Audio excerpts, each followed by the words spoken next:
దేవుడా, ఎందుకు నువ్వు నన్ను ఇంత అసహ్యంగా ఉండే పక్షిలా పుట్టించావు? నువ్వు ప్రసాదించిన ఈ జీవితంలో నేను సంతోషంగా లేను. తను కిందకి దూకబోతూ ఉండగా అక్కడికి ఒక పావురం వచ్చింది. అరే అరే మింకో కొంగ ఆగు. నీకు నా పేరెలా తెలిసింది? మా అడవిలో ఉండే పక్షివి కాదు కదా. అది సరే కాని నువ్వు చనిపోవాలి అన్న ఆలోచన వదిలేయాలంటే నేను నీకోసం ఏం చెయ్యాలో చెప్పు. నేనొక అందమైన పక్షిలా మారాలి అనుకుంటున్నాను. నాలాగా ఇంకెవరూ ఉండకూడదు. అలా అని కొంగ ఏదో ఆలోచించి ఇలా అంది. ఆ, ఒకవేళ నువ్వు చేయగలిగితే నా రెక్కల్ని బంగారుగా మార్చు. ఆ తరువాత నేను అందంగా అలాగే ఖరీదైన పక్షిలా మారిపోతాను.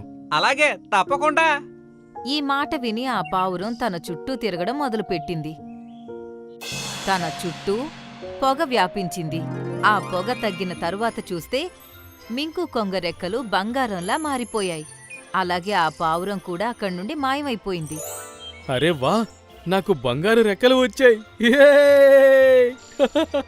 తను తన రెక్కలను చాపి గాలిలోకి ఎగిరింది.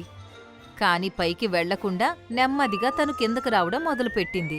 అరే అరే, ఏంటి ఇలా జరుగుతోంది? నేనెందుకు ఎగరలేకపోతున్నాను? తను నెమ్మదిగా కిందకొచ్చేసింది. అంతేకాదు తనకి చాలా అలసటగా కూడా ఉంది. బంగారం ఉండటం వల్ల నా రెక్కలు బరువయ్యాయి. కానీ ఏం పర్వాలేదు, ఇప్పుడు నేను చూడ్డానికి చాలా అందంగా ఉన్నాను.